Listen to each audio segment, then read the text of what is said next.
What's up, everybody, and welcome back to the channel, VP Tactical. And today we are talking about my top 3 upgrades, preferences, and upgrades for the Micro Dagger. In this case, this is the Extreme, but I would also carry these over to the C1 models and some of the others that are out there, the X1. But if you happen to like this video, don't hesitate to hit that subscribe button, drop a comment. Let me know what your favorite upgrades are for this pistol line, whether it be the Glock clone or even the Glock itself.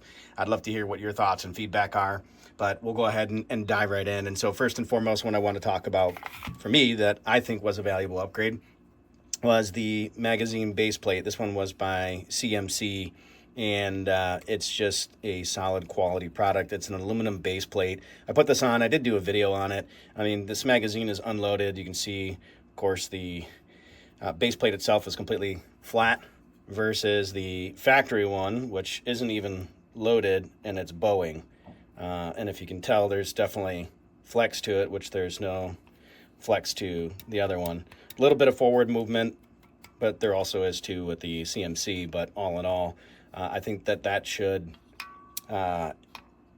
limit the chances of possibility of magazine malfunctions from either this breaking or failing over time. I'm not quite sure what the end result of that could be, but I don't like the fact that it's bowing, especially when it's unloaded. When it's fully loaded, that's a whole nother story. You can definitely see that there's a pitch to it, or an angle, or a degree of variance of what it should be, as opposed to it being completely level with the magazine itself, like this one is. So that's one of my upgrades. I think that's, like I said, a viable option.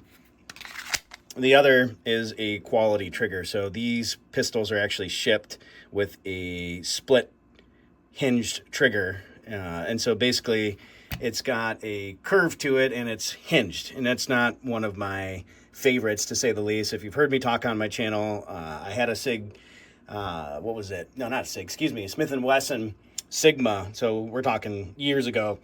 And it had a 13-pound trigger pull on it. And that trigger was just nasty, to say the least. I mean, I'm sure a big component of it, why I didn't like it, was that heavier trigger pull, but it did not have a safety, and so the safety was the heavy trigger pull on it. But again, I like to improve what I've got, and this particular trigger, Tactical Pontoon, this is one of their kits that I put in here. It is absolutely awesome. And so we're gonna go ahead and clear the gun, and just to give you an idea, so reasonable take up, get to the wall right there. Clean break, and the reset, relatively short, and then we break again.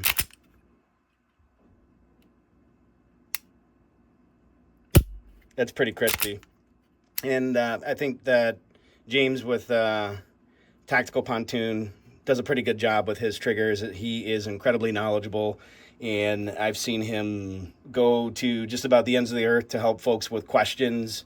He's very detail-oriented when it comes to his products. He does a lot of testing, and it seems like, from my understanding, his systems are essentially hand-built. And so what he's doing is compiling a number of different parts that will mesh very well together and give you a very high-performing, smooth-breaking, clean, crisp trigger, and that's essentially what we've got out of this.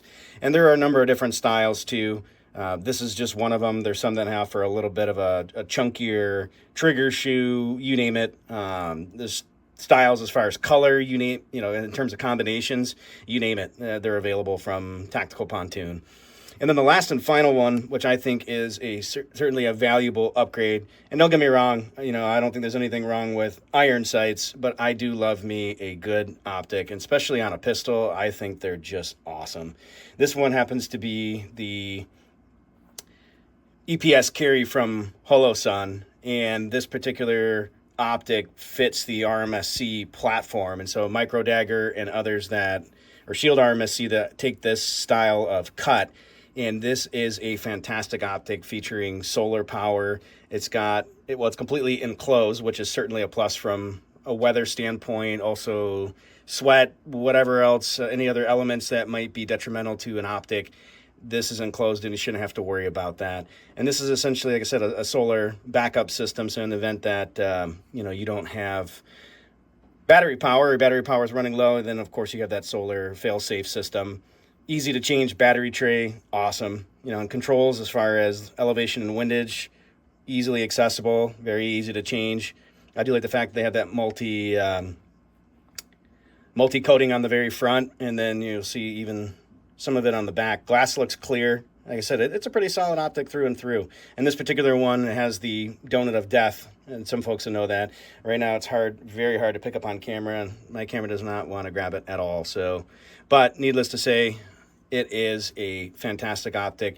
You know, somewhere in the $350, $400 range if you're going to get the EPS carry MRS, and this particular model is also in green. So this is basically their flagship model. You've got a number of different settings with respect to brightness, but also if you wanted to use this for night vision purposes.